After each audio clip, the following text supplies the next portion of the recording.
Vivir es Cristo. Vivir.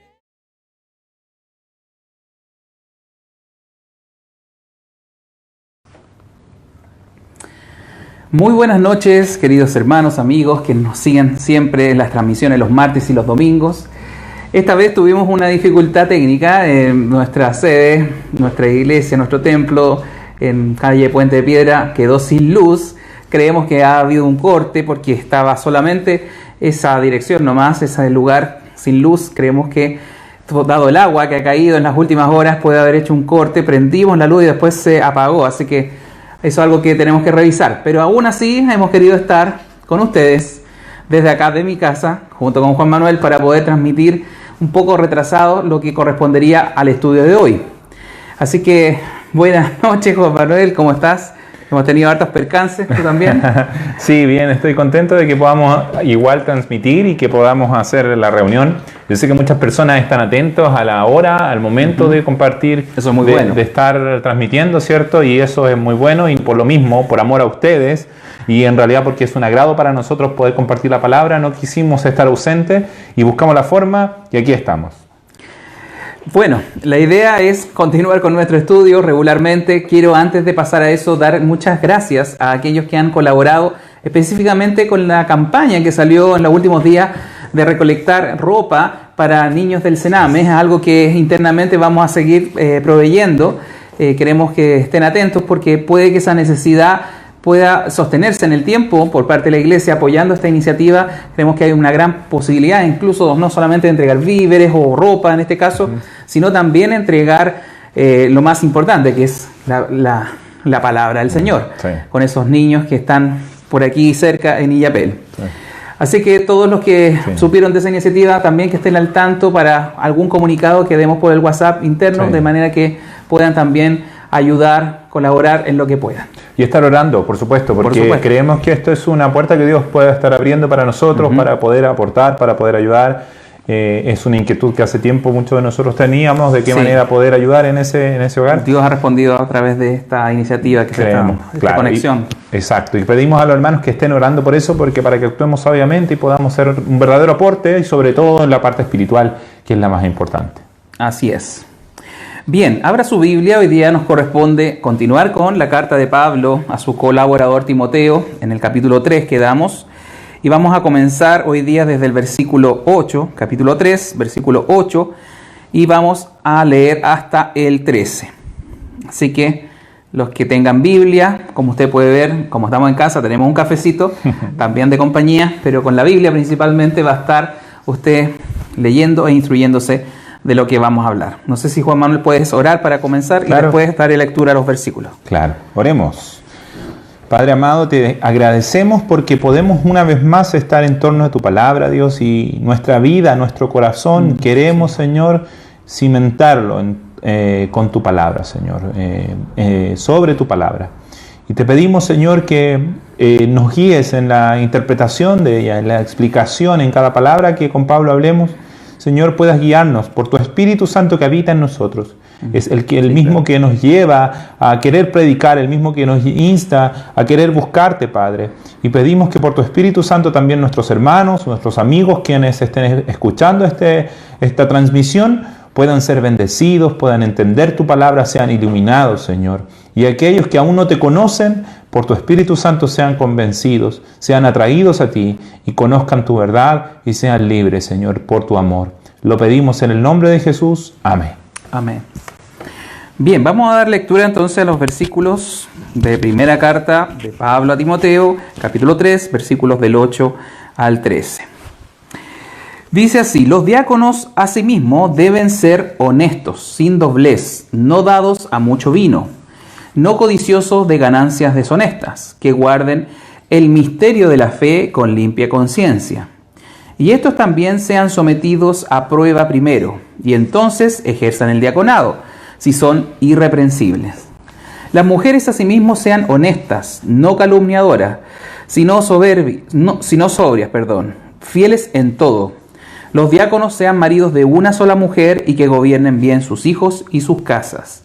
Porque los que ejerzan bien el diaconado ganan para sí un grado honroso y mucha confianza en la fe que es en Cristo Jesús. Amén. Bueno, para poder siempre entender bien lo que acabamos de leer, tenemos que recordar un poco lo que hemos estado tratando en los otros semanas, en los otros versículos. Tenemos la carta de Pablo a Timoteo, a un colaborador joven, más o menos 35 años, que se queda en la ciudad de Éfeso a cargo o ayudando a Pablo más bien a direccionar esa iglesia, a apoyar a los obispos, que ya sabemos de qué se tratan, ese cargo, esa función, y ahora Pablo le va a explicar a Timoteo qué tiene que exigir o qué tiene que solicitar para aquellos que deseen o aspiren a la posibilidad de ser diáconos. Y desde ahí tenemos que partir explicando qué es ser un diácono, una palabra que a lo mejor para algunos no es muy entendida o no muy conocida. De hecho, en este libro y en Filipenses 1:1 son las únicas partes donde la Biblia menciona esta palabra.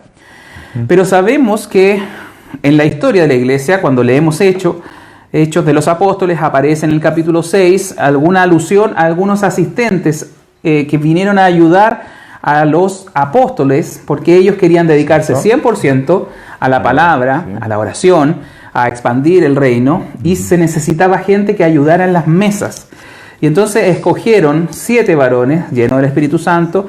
Eso está en Hechos capítulo 6, si lo quiere revisar, porque necesitaban personas que ayudaran a administrar los recursos económicos para no hacer discriminación entre algunas viudas, entre la repartición de alimentos. Sí. De manera que ahí aparece en primera instancia el concepto de un colaborador, un servidor, un ayudante. Aunque Hechos capítulo 6 no habla o no expresa este término diáconos, diáconos en el griego significa justamente eso, un asistente o un ayudante.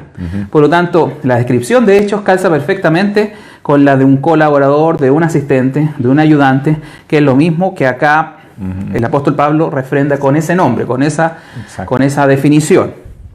Por lo tanto, si volvemos un poco hacia atrás, Pablo estaba ordenando el culto público en la iglesia, cómo debía orar, cuál era el rol del hombre, cuál era el rol de las mujeres.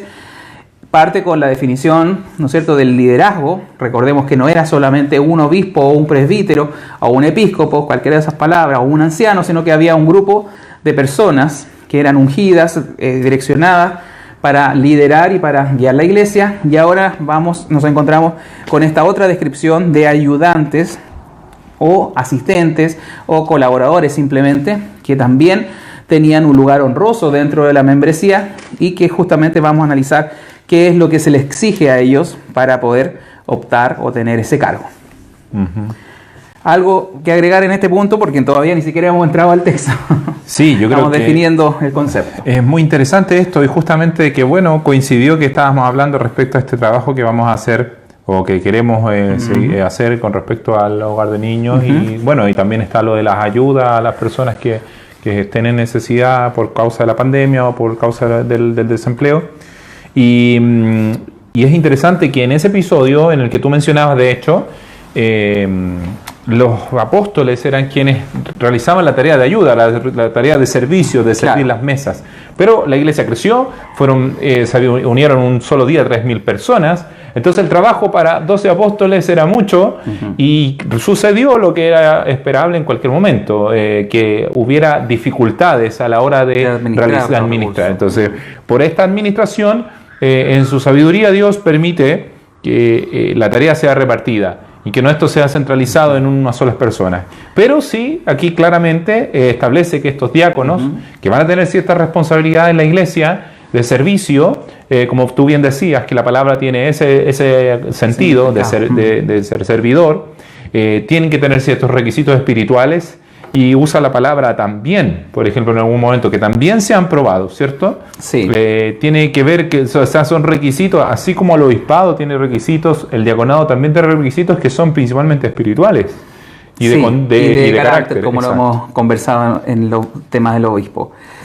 Bueno, vamos a entrar entonces ahora en materia, porque versículo 8 nos dice los diáconos, y ya sabemos de qué se trata esa palabra. Diácono, vuelvo a insistir, significa sencillamente un asistente, un servidor. La traducción literal del griego es servidor, pero lo entendemos como asistente, como un ayudante, como un colaborador. Y era necesario en todas las iglesias, de hecho, hasta el día de hoy, necesitamos gente que nos colabore, que ayude, que haga labores que a veces no son directamente predicar o estar enseñando la palabra, pero sí se necesita, como lo hemos dicho, apoyo, ayuda para otros servicios, que también son parte integral de las funciones de la iglesia. Por lo tanto, dice, los diáconos asimismo deben ser honestos.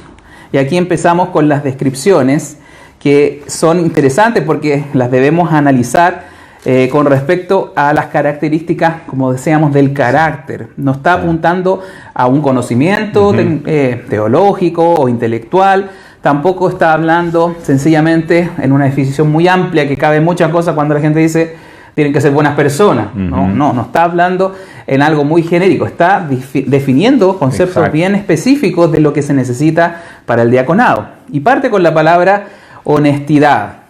Aquí entramos entonces a definir la honestidad. Sabemos, la honestidad se relaciona con la verdad, con ser verdaderos, con obviamente no ocultar información. Si van a estar, pensemos, a cargo de la administración de recursos, administración de muchas, en estos casos, en estas situaciones, había necesidades también económicas como las hay hoy día, había necesidades a lo mejor de coordinar ayudas a otras iglesias, como lo vemos también en los registros de otras cartas de Pablo. Se necesitaba gente honesta, gente que realmente cuidara los recursos, que tuviese como gran propósito estar velando por cosas que eran comunes y de todos. Por lo tanto, la honestidad era un requisito indispensable para esta carga de trabajo. Después tenemos sin doblez, y ahí puede sonar justamente o relacionar un poco a la honestidad, a no tener una doble cara. Eso es doblez o una doble faz o una doble cara. Tengo en otra versión, para los que puedan tener otras lecturas en otras Biblias, otras versiones, dicen sencillamente, dice esta traducción, los diáconos deben ser dignos de una sola palabra. Es decir, a eso se refiere con sin doblez, que no diga una cosa y después haga otra. Que no diga vamos a hacer esto y después cambie de opinión a su propio parecer. Después dicen no dados mucho al vino. Parece que era siempre una necesidad recordar constantemente el tema del no embriagarse. Ya apuntamos eso en el estudio pasado, porque efectivamente, incluso al mismo Timoteo, Pablo le recomienda que use vino, y era una práctica habitual. Jesús lo usó, pero el tema es no caer en el embriaguez, ni usarlo excesivamente, dando que hablar, dando esa sensación de que pasa tomando. Por eso no dado a mucho vino, o no dados a mucho vino. Y finalmente, algo muy imprescindible para este puesto, no codiciosos de ganancias deshonestas, porque obviamente la administración de recursos pasaba en parte por sus manos, la administración de bienes, de servicios también, pero también de dinero. Y debemos recordar qué pasaba, por ejemplo, con uno de los apóstoles, que fue Judas, que estaba a cargo de la bolsa, que en Juan nos describe que él era ladrón, porque tomaba de los recursos que usaba Jesús con sus apóstoles, que les donaban la gente que los seguía, y él robaba para su propio beneficio. El tema de la economía en la iglesia siempre es muy delicado, y siempre volvemos a referirlo porque también en el obispado no puede existir nada de eso, ni también en este cargo que algunos podrían decir, no, esto no es tan importante, esto a lo mejor estas personas no van a estar adelante, no van a representar a la iglesia, pero aún así es importante que no haya codiciosos, ¿no es cierto?, de ganancias deshonestas, que no haya un deseo por enriquecerse al alero de la iglesia, tomando recursos que no le son propios, son para otros propósitos. Yo creo que siempre la tesorería, la rendición de cuentas, haciéndola de manera pública, haciéndola de manera regular, haciendo que sea visible los cuadernos de registro, tal cual como otras instituciones, debe ser una norma para todas las iglesias. Creo que hace ese sentido, incluso las leyes en Chile están tratando de generar algo más de transparencia, y creo que es bueno. Pero la Biblia ya hace 2000 años ya nos informaba un poco de ciertas, nos ponía algunas notas para ponernos sobre aviso de lo importante que era la administración de recursos en la iglesia. Sí, este tema es muy importante y quizá podríamos detenernos un poquitito, porque a veces lo que se busca para una persona que administre lo que se busca para una persona que sirva, son aptitudes muchas veces que tienen que ver con sus conocimientos técnicos, ¿cierto? A veces se usa para como virtud, o sea, como requisito para que sea encargado de las finanzas alguien que algo sepa de a lo mejor de contabilidad. Claro, exacto. Casi como un requisito ponemos eso. En muchas iglesias sucede así, y tristemente después nos llamamos, o que sea una persona que tiene ganas de hacer cosas, que es activa, que le gusta estar apoyando. Pero miren, fijémonos que la Biblia pone mucho hincapié al corazón. Fijémonos que la Biblia pone mucho hincapié a que no haya codicia en su corazón. Exacto. Cuando dice que sea honesto, que no tenga doblez, está apuntando a las intenciones del corazón. Está apuntando a lo profundo, a lo que pasa en el interior de esa persona. No las cosas externas, que uno puede verlas. Uno puede ver si una persona es buena para las matemáticas. Uno puede ver si esa persona es, le gusta servir a otros, pero aquí más importante es que el corazón sea un corazón honesto, que no tenga doblez, y que de esta manera, lo dice más adelante, sea aprobado. Y quisiera hablar un poquitito que este patrón lo vemos en el Antiguo Testamento y en el Nuevo Testamento. Hay un episodio, ¿cierto? ¿Te acuerdas de cuando Jetro visita a Moisés? Sí. Y resulta que ve que Moisés tenía una carga gigante, enorme, ¿cierto? Estaba él, se sentaba a jugar a todo el pueblo, desde la mañana hasta la tarde, veía todos los casos. Y viene Jetro, su suegro, y le dice, no está bien lo que estás haciendo, es mucho, te vas a cansar tú y se va a cansar el pueblo. Y le dice, escoge tú varones, y estos varones juzguen las cosas que sean menores y tú juzgas las cosas mayores. Sobre 1000, sobre 100, sobre 50, sobre 10. Sí, y hay una indicación ahí bien clara. Exacto, y quisiera leer un pedacito de las características que se dan también para esos hombres. En el Antiguo Testamento. En el Antiguo Testamento, estoy en Éxodo capítulo 18, en el versículo 21. Mire, escuche, dice, además escoge tú de entre todo el pueblo varones de virtud, temerosos de Dios, varones de verdad, que aborrezcan la avaricia. El mismo espíritu, la misma condición está puesta en el corazón y muy relacionado con el amor al dinero. Como Jesús dijo, no podemos servir a dos señores. Diácono tiene que ver con el servicio. Entonces, si yo quiero servir al Señor, a lo mejor no soy llamado a ser pastor, no soy llamado a predicar, pero tengo tanto deseo de servir, de ser parte del trabajo de la iglesia. Si yo quiero servir a la iglesia, este es el requisito que Dios me pone, que el Espíritu Santo nos pone. Que en primer lugar, mi corazón esté limpio de avaricia, que esté limpio de codicia, de deseo de dinero, de amor al dinero, en palabras sencillas, ¿cierto? Sí, lo mismo que tú estabas diciendo va relacionado perfectamente con el versículo 9, porque cuando dice que guarden el misterio de la fe con limpia conciencia, está apuntando a eso, a nuestra primera devoción, nuestra primera relación de servicio es con Dios. Así es. Y nuestra relación de servicio a Dios debe ser con una limpia conciencia. Debo estar yo siempre evaluándome, lo estoy haciendo bien, lo hago por la razón correcta, estoy sirviendo como nos enseña Colosenses, servir no a ojo del amo, no para los hombres, sino primeramente a Dios, al Señor. Y obviamente nos habla de guardar el misterio de la fe. Puede ser una expresión un poco estrambótica, si se quiere. El misterio de la fe, entendemos como misterio de la fe todos los conceptos que son asociados al cristianismo. Por tanto, el misterio de la fe no es otra cosa que guardar la fe o guardar las enseñanzas doctrinales de manera correcta, lo mismo que le había encomendado a Timoteo para llevar a esa iglesia en Éfeso adelante. Por lo tanto, el hombre que va a ser un diácono, que va a ser un servidor para la iglesia, debe obviamente tener un servicio primero a Dios de una manera correcta, bajo su propia conciencia y bajo también las miradas de los demás, ver un hombre que realmente no tiene nada por lo menos aquí nos va a decir irreprensible, pero sabemos que irreprensible es bajo estas normas. En eso no tiene una limpia conciencia y sirve al Señor de manera bien limpia. Exacto. Bueno, pasemos al 10, que también quiero relacionarlo eso. Es cierto que lo está hablando para el diaconado, pero quiero explicar el concepto de ser probado primero, porque la tendencia que debería usar, no solamente para el diaconado, sino para el obispado, es que las personas deben ser probadas. La semana anterior, por ahí hubo una pregunta con respecto a si las personas tienen que llenar todos estos requisitos que nos enseña la palabra, y dijimos sí, es necesario, por algo está esta lista de necesidades o de requisitos que deben ser cumplidos. Pero también hay un aspecto que se usa en varias iglesias y creo que es muy apropiado, que las personas que optan a ese cargo, tanto de obispo, tanto de diaconado, deben ser sometidas a prueba primero, o deben ser probados. Dice literalmente, y estos también sean sometidos a prueba primero y entonces ejerzan el diaconado. Está hablando de los diáconos, efectivamente.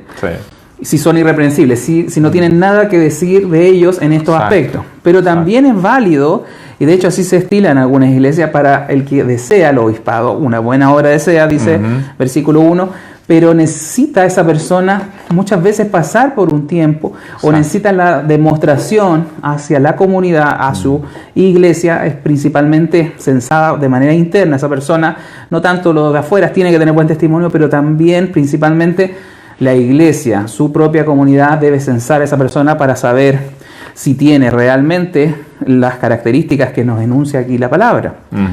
Y creo que es muy bueno porque a veces, como tú decías, por un talento intelectual, porque sabe de números, porque sabe matemáticas, porque hace buenos cálculos, es ordenado para las finanzas, se elige a personas que no cumplen estos requisitos. A veces en el obispado pasa algo parecido. Personas que han estudiado teología, han hecho sus cursos, que no decimos que sea malo, que es correcto, que debe ser. Pero si no tiene el carácter, y en esto el pastor Miguel Núñez insiste mucho, el carácter es más importante que el conocimiento. Muchas veces se pone a la cabeza de la iglesia una persona que a lo mejor tiene, decimos en buen chileno, habla bien, tiene el don de la palabra, es carismático. Pero se nos olvida que tiene que tener conocimiento, debe saber enseñar, tiene que guardar la palabra, y otra cosa del carácter, cuanto más. Lo que estamos diciendo es tremendo, porque uno ve hoy en día en la televisión a algunos pastores que les encanta salir, ¿cierto? Claro. Ustedes los conocen, ¿para qué los voy a nombrar? Y tienen carisma en el sentido de que las personas que están con ellos los siguen, y tienen, no sé cómo, pero tienen gente que los encuentra a ellos, que tienen pachorra, que tienen, qué sé yo, carácter, y por eso lo siguen, y dicen, no, esta persona dice las cosas de frente, va a la pelea, y por eso yo lo sigo, porque es valiente, etcétera. Pero ojo, la Biblia dice que eso debe ser el requisito del pastor. No aparece ahí. Dice que debe ser valiente, que debe ir a la pelea, que debe ser un líder político prácticamente. Dice debe ser prudente, al contrario, sobrio, prudente. Dice no pendenciero, no, lo vimos la semana pasada, ¿cierto? Sino amable, apacible. Deben ser personas que en general sean más bien alejadas de la discusión y del pleito. Sí.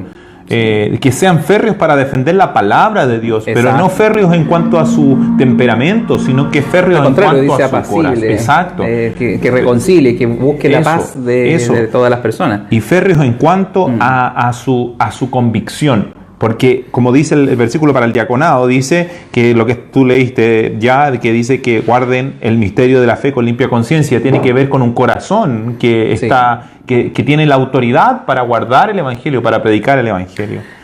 Y está empeñado en hacerlo de manera reverente delante de Dios, ese es el punto. Así es. Por eso decimos en el versículo 10, cuando dice, y estos también, está hablando obviamente también, refiriéndose a los obispos y los diáconos, deben ser sometidos a prueba. Es un concepto muy importante que a veces la gente, por encontrar un carisma en una persona, por aparentemente saber la Biblia, y eso es necesario, tener el conocimiento bíblico para poder enseñar a otros. El apto para enseñar incluye que conozca la Biblia, pero no puede ser un neófito, ya lo vimos la semana anterior, pero además tiene que someterse a prueba. Pero la prueba no es tanto para hacer una prueba intelectual, que también se hace. Sé de algunos pastores que son llamados al pastorado, que antes de antes de ejercer el cargo, tienen que ser probados intelectualmente o en base a conocimiento. Pero la prueba aquí está principalmente sometida a prueba su carácter.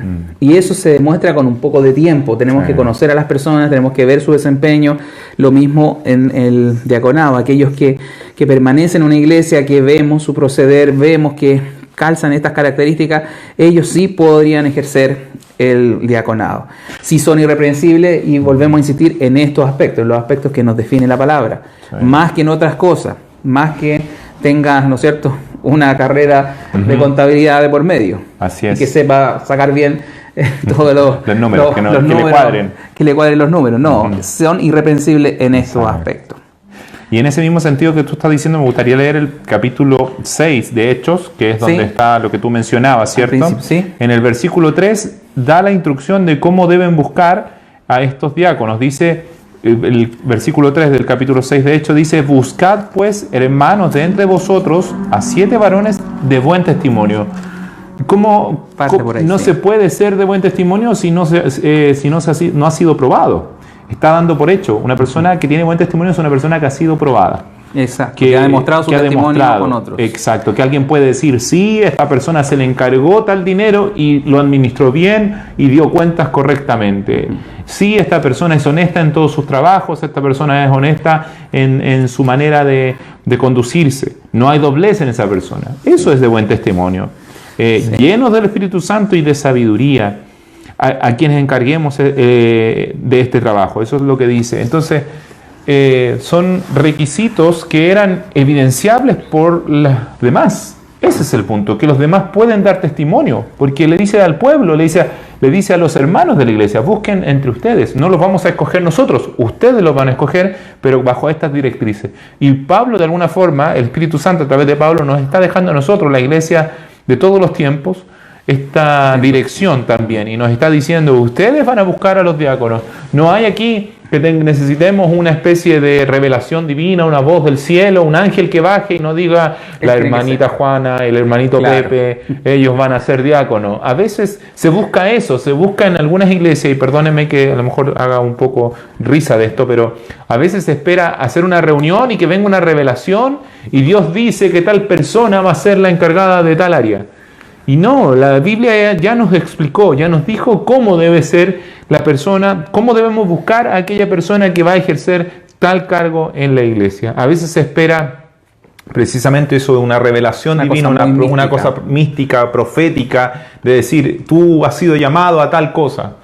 Y la verdad es que la Biblia ya nos dio las directrices, no es necesario eso. Si leemos la Biblia, si comprendemos la Biblia, ya sabemos cómo descubrir cuando una persona cumple con lo que Dios quiere para servir en el cuerpo de Cristo. Exactamente. Bueno, veamos el versículo 11, porque aquí viene un tema para las mujeres que tanto esperan su minuto. La iglesia también norma el concepto de servicio de las mujeres, para que no digan que la Biblia es misógina, no lo considera. Versículo 11 nos dice algunas características de las mujeres que también sirvan en la iglesia. Esto es un llamado al servicio de todo tipo. Ya sabemos lo del obispo, sabemos lo del diácono, y también mujeres que sirvan en la iglesia. Y de hecho hay mucha labor, especialmente para las mujeres, con el tema con los niños, porque obviamente la maternidad se expresa mejor en ella, con tareas también a veces de ayuda en comida, en víveres. Eso muchas veces ellas tienen el don de administración de esas cosas. Pero ¿qué nos pide la Biblia? ¿Qué nos dice el versículo 11? Las mujeres asimismo sean honestas. Nuevamente, igual que el diaconado, honestas, no calumniadoras. Otro concepto.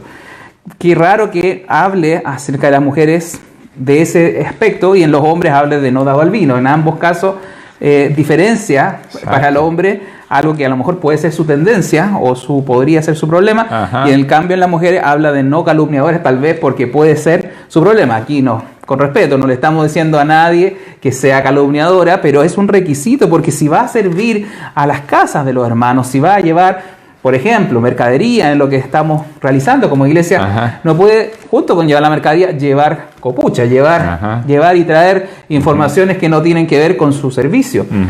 Por lo tanto, importante que sean honestas, no calumniadoras, sino sobrias y fieles en todo.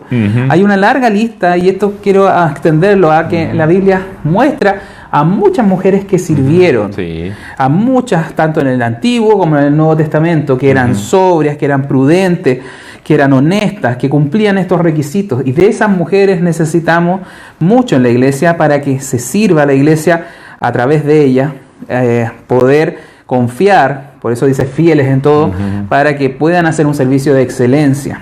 y necesitamos mujeres con estas características. Sí. Esto, así como si Sí. les pareció difícil la lista a algunos del obispado porque son demasiados requisitos, bueno, para las mujeres a lo mejor no son tanto, pero a lo mejor le está metiendo el dedo en la llaga a muchas. Ujú. Por lo tanto, tenemos que hablar que el servicio de la mujer tiene su rol en la iglesia, pero debe Así ser es. con mujeres honestas, no calumniadoras, sino sobrias. Ajá. Sobrias en el sentido incluso estético, como también lo estuvimos ya refiriendo, Sí. del peinado ostentoso, Exacto. demasiado, ¿no es cierto? La vestimenta debe ser correspondiente a la labor que va a desempeñar en la iglesia. Y fieles en todo lo que se le encargue, puede hacerlo cumplidamente. Sí, sí, miren, la verdad es que 2000 años después a algún estudio se le ocurrió, ya lo hemos mencionado, contabilizar más o menos cuál es el promedio de palabras que dicen los hombres y cuál es el promedio de palabras que dicen las mujeres en un día. Y el promedio es doble en las mujeres que en los hombres. Era algo que en realidad yo no sé si era necesario hacer un estudio para llegar a esa conclusión, era algo conocido. Y yo creo que por eso la Biblia pone hincapié en aquellas cosas. La Biblia no va a cosas místicas, sino que va al hueso, va directo al grano. ¿Cuál es el problema del varón? El problema del varón es que habitualmente es pendenciero, habitualmente va al choque, va a la pelea, a veces tiene problemas de dominio propio, ¿cierto? De Por eso control de el tema del impulso, alcohol, por eso sí. el tema del alcohol, el vino. Y ahí es donde la Biblia dice, cuidado con esto, cuidado con aquello. Y a la mujer, en cambio, que muchas veces es más moderada, en cuanto a su conducta, en cuanto a los impulsos, a veces no lo es tanto en cuanto al habla. Y la Biblia dice que en la mucha palabra no falta pecado. Y es un tema complejo. O sea, sin ánimo de hacer burla de esto, yo doy gracias a Dios porque hablo menos que las mujeres, porque pienso en cuántas palabras a veces pecamos Sí, pues metemos hablando, las patas ¿cierto? al hablar demasiado y Entonces, para no nosotros, refrenar la lengua. exacto, para nosotros, entre comillas, en cuanto a refrenar la lengua, a lo mejor para los hombres es más fácil que para la mujer. Ese trabajo es más fácil. Claro. Entonces, cada uno debe luchar o debe pelear en el área que sabe que es más débil o que puede ser más débil. Nosotros los varones sabemos en qué áreas debemos pelear, debemos tener cuidado con nuestros impulsos, con nuestras miradas, con nuestros ojos, más que con otras cosas, más que con nuestra lengua, Sí. aunque también debemos cuidar nuestra Sí, lengua. también. Pero la mujer, es claro, debe cuidar su lengua, y la Biblia por eso le dice, claramente dice, no calumniadoras, sino sobrias. Y ahí la sobriedad, que tiene que ver con estar despierta, con el dominio de sí misma, también está directamente relacionado, está después de no calumniadoras. Yo quisiera creer también que tiene que ver un poco con eso, porque a veces uno se puede embriagar en el sentido de hablar y no parar de hablar, y hay personas que les gusta estar hablando todo el tiempo y son dominadas por sus propias palabras y no pueden parar de hablar y no pueden dejar de guardar silencio. Entonces, si una mujer quiere servir al Señor, bien, qué bueno. El texto termina diciendo que ganan para sí un grado honroso y mucha confianza en la fe. Es muy bueno. De hecho, hay otro pasaje, estaba buscando, no lo encuentro, pero que Pablo dice que las mujeres mayores enseñen a las más Exacto, jóvenes. una labor importante. Entonces, de las mujeres. claro, tremenda, y que se Enseñar a tiene que dar en la gobernar su iglesia. casa, y se da en el contexto de mujeres mayores o viudas que Así están, es. obviamente pasaron ya un buen tiempo criando hijos, que enseñan a las mujeres más jóvenes en eso. Ahí también hay una labor específica de la Exacto. mujer. El hombre, a pesar de obviamente enseñar con la palabra, hay un ejemplo de vida que una mujer mayor le puede dar a una más joven. Ajá. Bueno, por eso que intercala Pablo, el apóstol, en este texto, dentro del servicio o del diaconado, el tema específico de la mujer, para que no se piense que no tienen un rol, no tienen una competencia, lo tienen, y son colaboradoras también en el servicio de la iglesia. Y después en el versículo 12, vamos al versículo 12, vuelve con el tema de los diáconos, y vuelve a decir lo mismo que para los obispados: los diáconos sean maridos de una sola mujer y que gobiernen bien sus hijos y sus casas. Nuevamente da a entender, en este mismo caso, que el obispo, que los diáconos eran hombres, mayoritariamente hombres, Sí. que estaban en el servicio. Había mujeres que colaboraban con los diáconos, también sirviendo, Sí. pero no estaban catalogados de esa manera, no estaban catalogados como diáconos. En otras partes, en otras iglesias, ponen a diaconisas, así como título, pero no vemos eso en el registro bíblico, al menos. Con esto no quiero entrar en polémica, no quiero entrar al detalle, a la minucia pequeña, pero claramente las mujeres servían, hombres también, pero se le llama diáconos a hombres, porque ninguna mujer puede ser marido de una mujer, sino que hombres pueden ser maridos de una sola mujer. Y obviamente que gobiernen bien sus hijos y sus casas, prácticamente muy a la par de lo que se exige para el obispo, que haya un testimonio familiar, porque entendemos que la casa, la familia es la primera iglesia, donde ahí tenemos que desarrollarnos como instructores de nuestros hijos, instructores de nuestra esposa, gobernadores de nuestra casa en todos los sentidos de la palabra. Entonces es importante también como requisito, tal vez se salta un poquito de la lista que había pedido de que sean irreprensibles y lo pone después del servicio de las mujeres, pero los diáconos también deben ser maridos de una sola mujer, en el sentido de fidelidad, si está casado, la parte moral de su matrimonio en el tema sexual es para su mujer, y gobernando bien su casa y sus hijos, que incluye todo lo que está bajo su cuidado. Y aquí viene la recompensa. Si alguien dice, en alguna ocasión Pedro le preguntó a Jesús, ¿nosotros qué recibiremos? Hemos dejado familia, hemos dejado todo por seguirte, le preguntan a Jesús.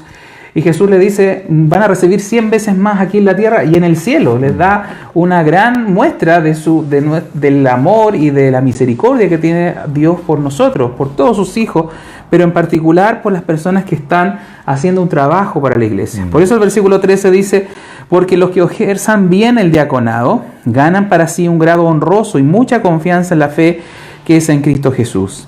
Y creo que marca bien un cierre de esta parte, este versículo, porque efectivamente todos los servicios que estamos haciendo, ya sea como anciano, como episcopo, como supervisor de la iglesia, usando el término etimológico, o como servidores, como diáconos, la mujer, en el mismo caso de servicio, estamos haciendo algo que es para honrar al Señor, que lo estamos haciendo realmente con esa motivación.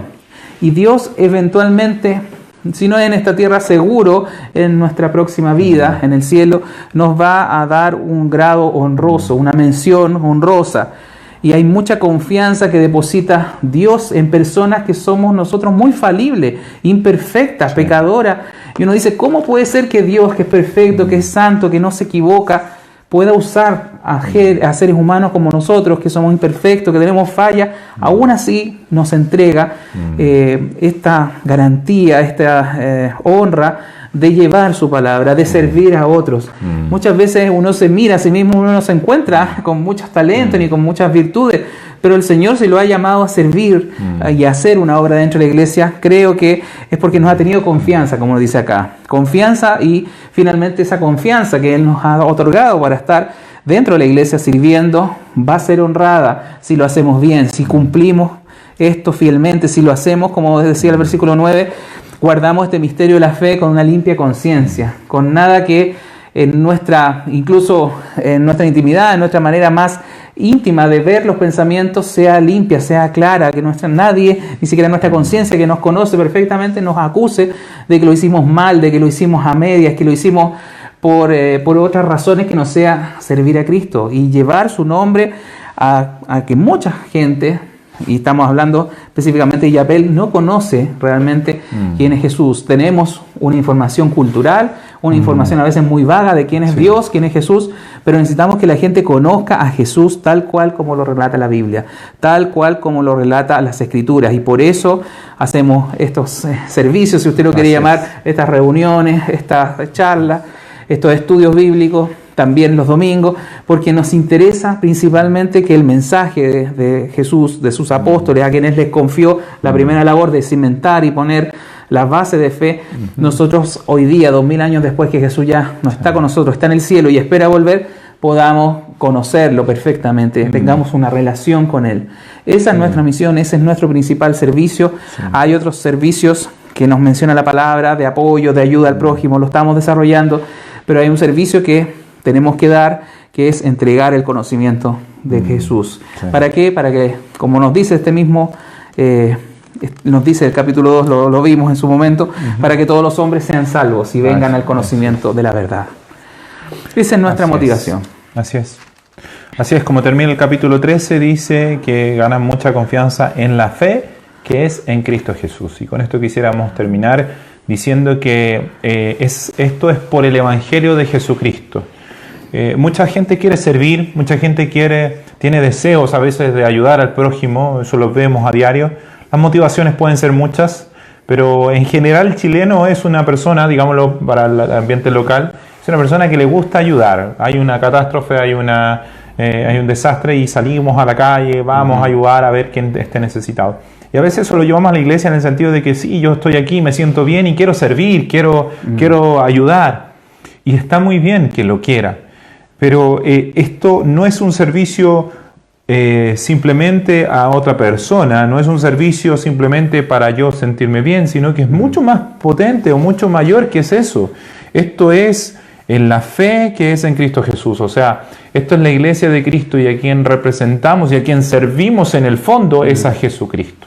Si usted quiere servir a Jesucristo con todo su corazón en la iglesia, lo podrá hacer. Y lo hará con gozo y el Señor llenará su corazón. Si usted siente que no cumple con los requisitos, va por buen camino. Porque lo primero es reconocer que necesitamos de Cristo en nuestro corazón, que Él nos cambie, que Él nos limpie. Cuando nos sentimos fuertes, entonces en realidad somos débiles. Pero cuando somos débiles, nos reconocemos débiles delante del Señor, entonces Él nos hace fuertes, Él nos llena.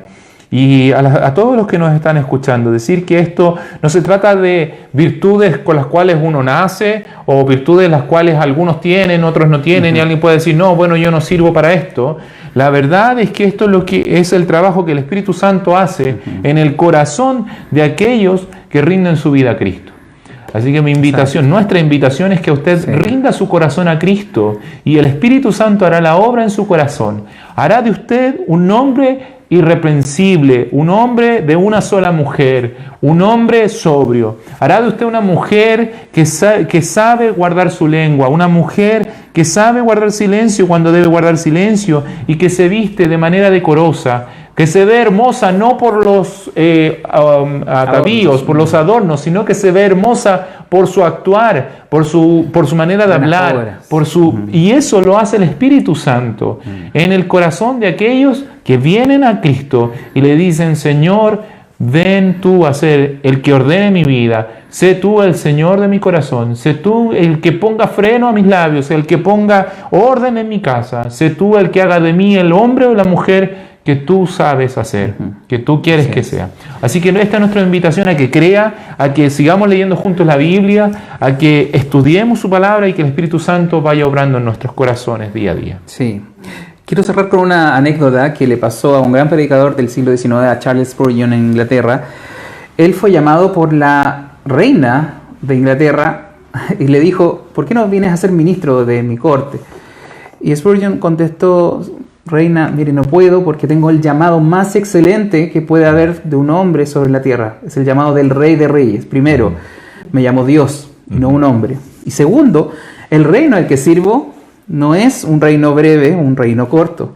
Al contrario, es el reino eterno. Entonces, cuando nosotros servimos a Dios, estamos sirviendo a la iglesia de cualquiera de estas maneras, en cualquiera de estos rubros, le estamos sirviendo al Rey de Reyes, al ser más importante del universo. Y si nos da ese honor y Él ha puesto confianza en nosotros para eso, debemos responderle de esa manera.